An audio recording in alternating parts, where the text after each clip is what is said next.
So is the Strymon Volante an ambient drone machine? I think you know the answer, but let's find out.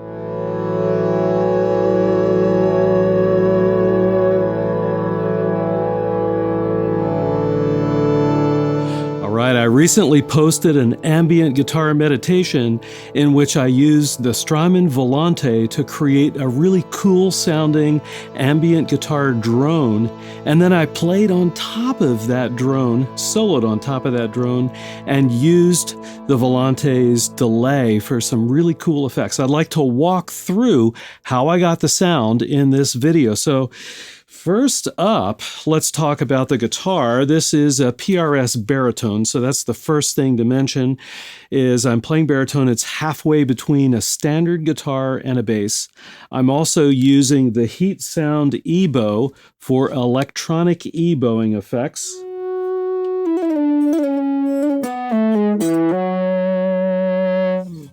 Okay, so if you don't have one of those, that's cool. You can just use a little distortion and some volume swells, and that'll get you there. Next up, on the front end of my effects chain, I've got a Wampler Ego compressor just to squish the dynamics down a little bit. I'm running that into a Laney IRT Pulse tube preamp.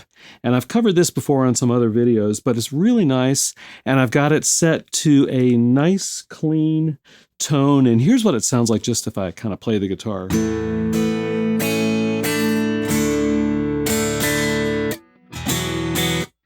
Okay, so it's actually pretty plain sounding, isn't it? But it's just nice and clean.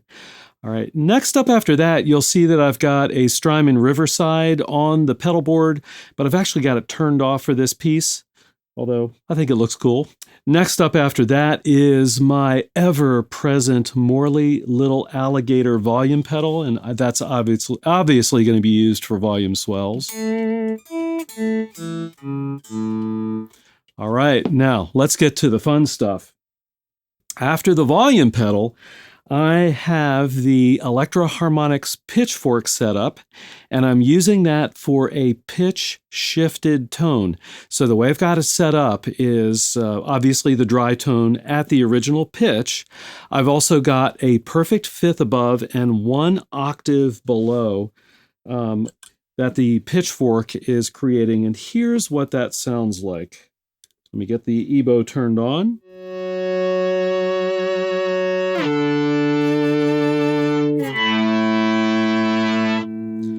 All right, so if I just play a regular note, then you might be able to hear it better.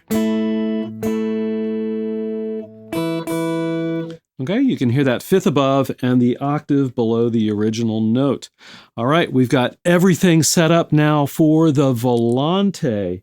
And the first thing I'll talk about is the delay type itself, and that is a studio delay. Okay, there's 3 kinds of delays on the Volante. You've got the echo, or the drum type, the tape type, and the studio type. I'm using the studio delay, which I guess you could say is kind of like the cleanest of the delays. I've got the record level turned almost all the way down, so it's not distorting the repeats. I've also got the low cut filter almost all the way down to keep the full body of the low end, and the mechanics and the wear of the tape characteristics are also turned almost all the way down. So we end up with for this unit, a pretty clean delay. Here's what it sounds like.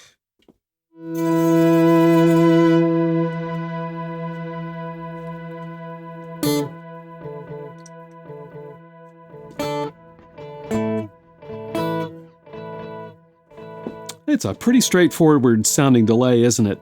If you look in the middle of the Volante in the tape head area where you can turn the 4 tape heads and the 4 repeats or feedback options on and off, I've got tape heads 3 and 4 turned on, and then I just have repeats or feedback 4 turned on. And again, it's a pretty simple dotted eighth style delay. All right. Now, what about the drone? Well, I'm going to use the Volante's sound-on-sound looping capability. So what I'm going to do is go ahead and turn that on by hitting the tap switch and holding it until the bypass switch turns amber. That means I'm in SOS mode. Next, I'm going to go ahead and select a splice point, in other words, the beginning of a loop, and I'm going to wait about 4 seconds and then tap out of the loop. Here we go. 1, 2, 3, 4. All right. Now I've got about a 4-second or so loop. Depending on how you've got the Volante set up, you can do up to a 64-second loop. So that's pretty cool. So I've got the loop going. What I'm going to do now is I'm going to go ahead and play an A, just a plain A note on the baritone. And I'm going to let it start to loop. And then what you'll see that I do is hit the on-off switch, the bypass switch, and hold it down. And what that's going to do is freeze the loop. So normally, since it's sound on sound, the Volante will just keep recording over and over again, and the underlying loop layers will kind of fade away. But if you freeze the loop, it kind of acts more like a standard looper. So let's check that out. Here we go.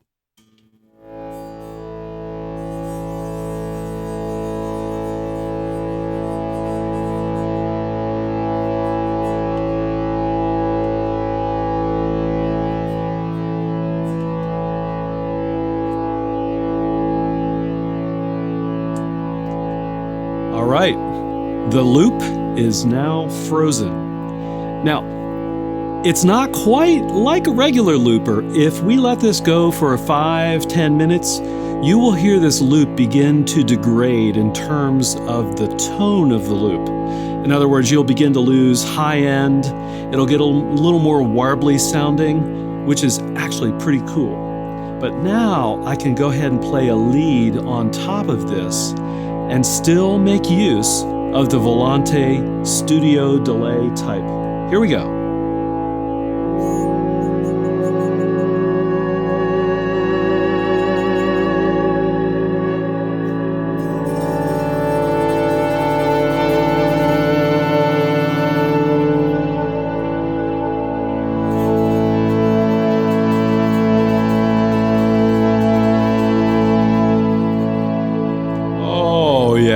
I gotta keep going here.